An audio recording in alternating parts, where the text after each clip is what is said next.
You know, in the entire 2.5 hour movie, not once, not a single character asks, "Where's the walrus pit?"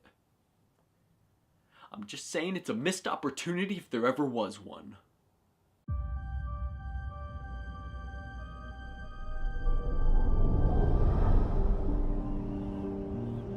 My parents were from different worlds. And I was a product of a love that never should have been. He could unite our worlds one day. You are part of something deeper. You are the bridge between land and sea.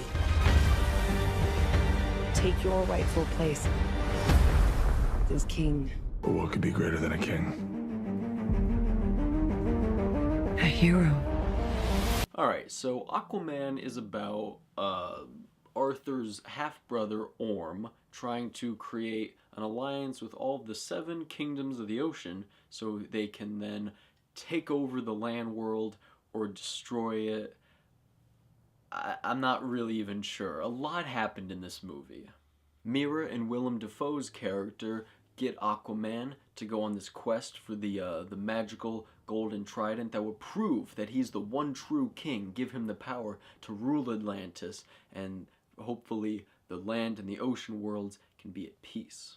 And I gotta say, the action is really cool in this movie. The first action scene has Nicole Kidman flipping over couches, beating up some Atlantean soldiers, the camera's moving around her, really wide angle and going all over the place. It's really cool. A lot of the action is actually really good. There's no shaky cam and all these quick cuts where you don't even know what's going on.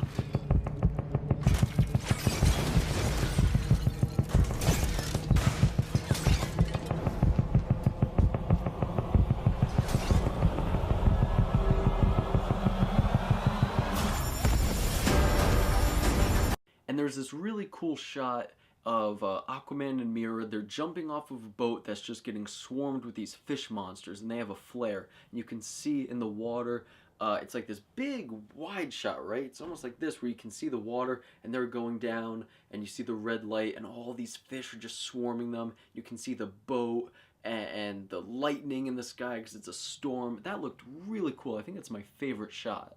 But the comedy is really bad. There's a lot of really dumb jokes. We're getting close now. Oh yeah? Close to what? Dying of thirst? Could have just peed on it.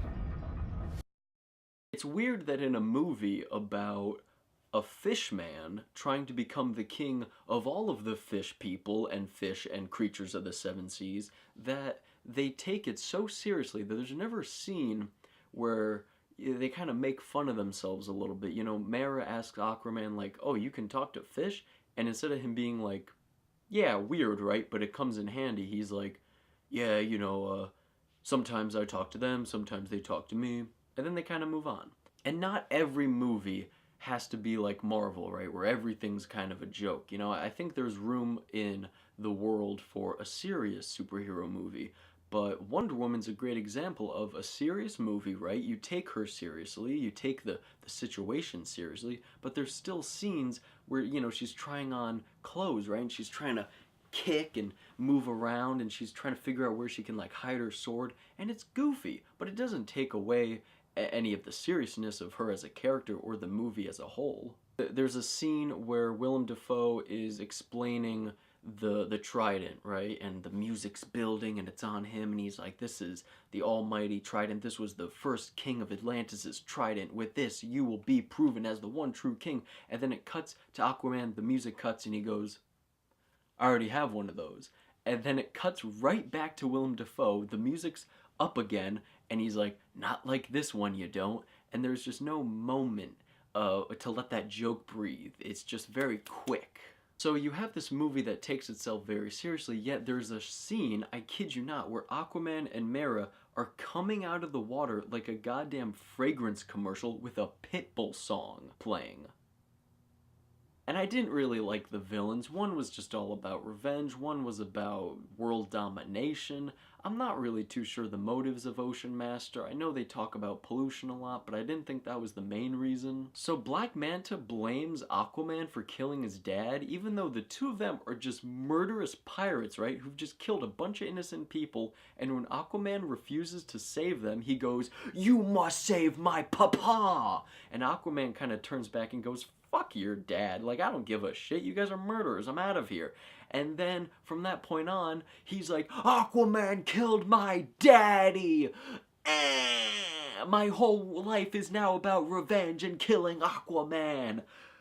Daddy, why?" And I like how there isn't just, you know, a chunk in the beginning of backstory and a young Aquaman learning things. I like how they put that throughout the movie. It makes it a little more interesting, and there are some really cool transition shots. Atlantis is really cool. I mean, the technology and the architecture and just everything in those scenes, I kept looking around just trying to see more of that world. It was really interesting. I wasn't really sure what to think about Aquaman after the end of Justice League, but I like Jason Momoa's version of him. I like how he's, you know, he's not in it for ruling the ocean. He's just trying to save people who need help, and he seems like a very good person, good heart, down-to-earth person. And Mara's a badass. She can hold her own easy. And they have these moments together, right? They're trying to build up the romance. I just don't see it. I don't think they have very good chemistry, and I'm not really sure why she would like him. To her, he must look like a buffoon, you know? She's on a whole other level. Spoilers. So I hate when any movie does this. So Aquaman finally meets up with Nicole Kidman in like this secret little pocket called the Earth's Core, or Earth Core, where there are still dinosaurs and stuff, and that's where she's been for 20 years. But she asks about his dad, and he says, "Oh, he still goes to the end of the dock every morning and waits for you." And as he's telling her this, you see the dad walking down the dock, you know, and then about 5 minutes later, when he's confronting the monster that's guarding the trident, and they're talking, the monster goes, "Oh, you know, no one has ever been able to talk to me before." And then it shows him as a kid at the aquarium talking to the shark again. And it's like, why are you showing me this? I already know this! As opposed to watching him walk down the dock again, why not just see, like, Nicole Kidman's face when she realizes that the love of her life, like, hasn't given up on her, right? And is still waiting for her. Like, that's very sweet, right? Aquaman! Those platforms fall when ain't no fucking shit! So before Aquaman goes into this trench where the trident is, Nicole Kidman says, like, "There's something down there, and, like, you have to be careful." And you're like, oh shit, like, what is down there, right? Is it like a giant, you know, what kind of big creature is this, right? Or is it maybe not even a creature? Maybe it's some kind of crazy magical, you know, hallucination thing where he has to, you know, go through that or something, you know? So when that scene came up, you know, he goes through the waterfall and you see him swimming down, and at least for me, I was like, oh god, like, what's gonna happen next? You know, I was actually, like, excited. So he's swimming, right? And you hear this voice, and you start to see these tentacles move. I thought they were heads for a second, so I'm like, oh god, we're getting like a snake hydra, that's cool. And then all you see is the tentacles. Like, this thing is so big, you just see the tentacles. That was really cool to me. That kind of captured my imagination a little bit, and I was having fun. I was like, oh my god, like, what could this be? And if a kid's watching this, he could be like, oh my, he could imagine anything connected to those tentacles. I walked out of this movie, though, not really enjoying it a whole lot. I think this is going to be a forgettable DC movie, which is a shame, but I just thought it was very predictable, pretty boring for the most part, except for a couple of good scenes.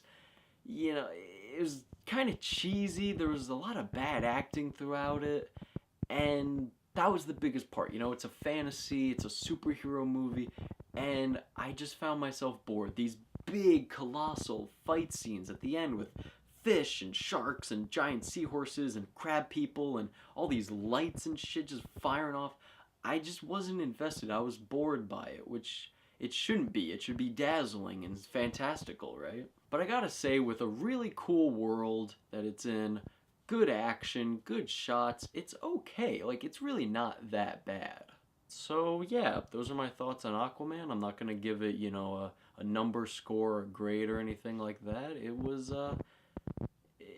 okay, I guess. It wasn't really that great. and it wasn't complete garbage. Yeah, just that Pitbull part really threw me for a loop.